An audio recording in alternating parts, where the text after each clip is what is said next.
People ask me sometimes what it is like to stand a post that no one watches. Not the forecourt, where the tourists press against the railings and the cameras never stop. Not the processional arch, where the crowd holds its breath at the changing of the guard. I mean a post like the one I held for 14 months in the Cairvorn wing, the inner passage between the state archive and the private treasury, a corridor of gray stone and old wool carpet, and a single gas-style lamp that guttered when the autumn drafts came through the casement seams. 210 paces end to end. A duty roster that most of the regiment treated as punishment detail.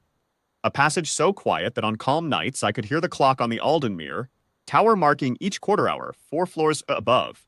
No one watched that corridor because nothing was supposed to happen there. That, I would come to understand, was precisely why something did. I want to be careful about how I tell this. There was no single moment of dramatic confrontation in the first week, or the second, or even the third. What there was, from the first fortnight of my posting, was a feeling. And a guardsman who has served long enough learns to trust that feeling the way a sailor trusts the sky an hour before a storm. Nothing you can name, nothing that would hold up in a duty officer's report. Just a quality of wrongness in the air, the way a room feels different when something has been moved and not put back quite right. The first time I saw Aldous Mine pass through the Cairvorn wing after midnight, I took note the way I take note of everything on a night post. Quietly, completely, and without expression. He was the keeper of the archive, a senior household appointment, which meant a good suit and a ring of keys, and the kind of bearing that expected corridors to clear in front of him. Middle years, well-fed, the particular confidence of a man who has operated inside institutions long enough to know which rules apply to other people. He came through the passage at 12:43 by my count, and he was not alone. The second figure stayed 2 paces behind him, collar up, face turned slightly away from my position, the kind of deliberate non-attention that is itself a form of attention. I said nothing. My post was to hold the corridor. I held it. But when I checked the visitor register bolted to the walls beside the archive's inner door, the one that every person entering the archive after the day staff stood down was required to sign, by standing protocol, there was only one entry, mine's. The second figure had not signed. I noted the time, I noted the name, I noted the gap. I said nothing to anyone that night. Here is something they do not put in the training manuals, but that every guardsman who has served more than a few years carries in the bone. Patience is not passive. The man who stands his post and notices and says nothing too soon is not a man who has failed to act. He is a man who understands that a single observation is a suspicion, 2 observations are a pattern, and 3 observations are a fact. A suspicion gets you a cold look from a senior official and a note on your conduct file. A fact gets an investigation opened. The difference between them is time and discipline, and the willingness to keep standing when every impatient instinct says to move. I had learned that lesson in an earlier posting. I did not need to learn it again. The second night Maine came through was 3 nights later. 12:51, the same second figure, the same turned collar. This time I tracked the sounds more carefully. The faint click of the archive's interior latch, the low mutter of 2 voices held deliberately beneath carrying distance, and then, and I want to be precise here, the unmistakable weight sound of something being set on the archive's reading table, not a document, something with mass, a case or a box or a bound volume of the kind that is kept on the lower shelves and not removed except under the Lord. Chamberlain's personal authorization, the register, 1 signature, mine's. The second figure again unsigned. I did not move from my post. I did not approach the door. I stood at my mark on the gray wool carpet, and I catalogued what I had heard the way a man in my former line of work catalogues terrain, not emotionally, not with judgment, but with the cold precision of someone who knows that the map has to be accurate before the route can be planned. I noted the sounds, I noted the time, I noted the gap. I said nothing to anyone that night either. What I did, over those 2 weeks, was watch mine in the way that a man can be watched without knowing he is being watched. The Cairvorn wing was my territory. I knew every sound it made, every draft, every quality of footstep on that old wool carpet. I knew that a man who has done something twice believes he has proven something. That the passage is safe, that the guard is furniture, that the procedure is established. And I knew that a man who believes he has proven something stops being careful in exactly the ways that matter. By the 3rd week, mine passed me in that corridor the way a man passes a lamppost. Not with arrogance, exactly. With the comfortable inattention of someone who has decided that a thing is not worth the effort of noticing. He had read me as part of the architecture. He had read my stillness as absence. That, I would reflect later, was his only real mistake. The third time he came through after midnight, he brought the case with him on the way out. I heard them before I saw them. The particular gait of two people moving with deliberate quiet, which sounds different from two people moving naturally in the small hours. The archive's inner latch, the soft close of the door, practiced and careful. And then mine came into the passage with the second figure a half step behind, and the figure was carrying a satchel that had not been there on the way in. And the satchel had a particular rectangular weight to it that I recognized from the sound it made against the figure's hip. A sealed document case, the kind with the Keldrath household cipher lock and the blue wax seal of the Lord Chamberlain's office. The kind that is logged in and logged out by name and reference number. In the presence of an archive duty officer, and never removed through a wing passage after midnight by a man whose companion has not once signed the visitor register, I stepped to the center of the corridor. I did not raise my voice. I did not reach for anything. I simply moved from my mark to the center of the carpet in front of the lamp, and I said, "May I see the authorization for the case, sir?" Not a question, a request. Quiet, clean, and immovable. Mine stopped. The second figure stopped behind him. What happened in the next 30 seconds is something I have turned over many times since, because it tells you a great deal about a certain kind of man. He did not bluster immediately. First, he looked at me, really looked at me, in the way a man looks at something he has been treating as furniture that has just spoken.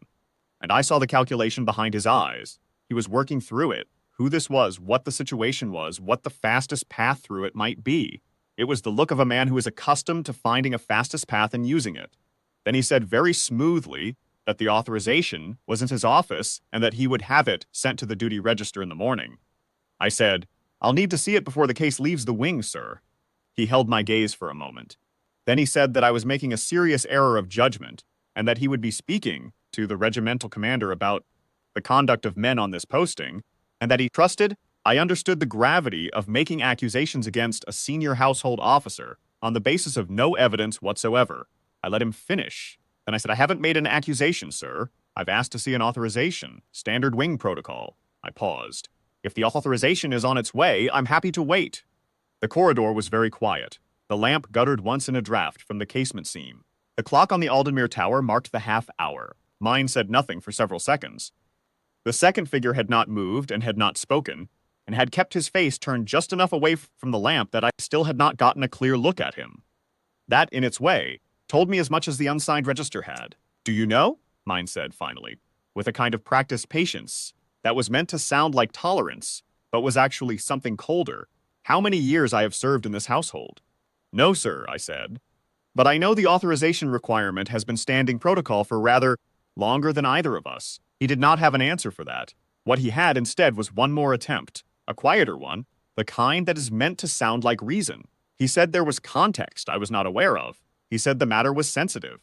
He said that it would be in everyone's interest, including mine, to allow the case to be returned to where it was needed, and that in the morning everything would be regularized and the appropriate paperwork would be in order. He said in the morning twice. A man who keeps saying in the morning when the question is about right now is a man who needs the night. I said, "I'm going to ask my runner to fetch the duty officer, sir. He can verify the authorization, and you can be on your way." I did not raise my voice for any of that. I did not move from the center of the corridor. I simply stood there, and I want you to understand that standing in a place and declining to move is, in the right circumstances, the most complete and effective thing a man can do. Mine was a senior official with a ring of keys, and the expectation that corridors cleared in front of him. What he had not accounted for was a man who does not clear, does not flinch, and does not require anything from him in order to stand exactly where he is. The runner went. The duty officer came, rubbing sleep from his face, and took one look at the case under the lamp, at the blue wax seal, at the unsigned register entry on the archive's door, at the second figure, who had still not produced a name or a credential, and the calculation in his face was a different kind of calculation entirely. The case was not taken from the wing that night. I will not tell you everything that followed, because most of it was not mine to know, and I did not try to make it mine. I know that by the morning watch, the Lord Chamberlain's office had been notified. I know that by the afternoon, mine's archive access was suspended pending review. I know that the investigation that opened in the days after that ran for some months, and that it did not end favorably for the men at the center of it. I know those things the way a guardsman on a wing passage knows things, from the quality of the silences afterward. From the faces of the men who walked through the careworn wing in the weeks that followed, from the particular care with which the duty officer began conducting his evening rounds. Institutions do not announce their corrections. They simply begin to behave differently, and a man who pays attention can read the change. What I know from my own knowledge and from no one else's is this. The visitor register beside the archive door showed a single signature every time, and every night I stood that passage, I noted what the register said, and I noted what the corridor said, and I understood that those two things were not always the same. That is what a post like the careworn wing teaches you, if you are willing to learn it. Not the technique of restraint, you come in knowing that. What it teaches you is the discipline of patience, the willingness to accumulate rather than react, the understanding that a single observation is nothing, that pattern is everything, and that the moment to act is not when you first feel the wrongness in the air, but when you have enough of the truth in your hands to hold the corridor and not be moved. There is a phrase in the old manuals, I have not heard a senior officer say it in years, but it is still in there if you look, that describes what a post like mine is for. Not the grand ceremony. Not the forecourt and the cameras and the crowd, the inner passage, the corridor no one watches. The standing instruction says, hold the line, mark the time, and do not let anything through that does not belong there. I held the line. I marked the time. Nothing went through that did not belong there. Some men want to know if I was afraid. Standing in the center of that corridor with a senior household official telling me that I was making a serious error of judgment, I think about how to answer that, and the honest answer is no. Not because I was brave in some dramatic sense, but because a man who stands a post long enough stops thinking about what is comfortable and starts thinking only about what the post requires.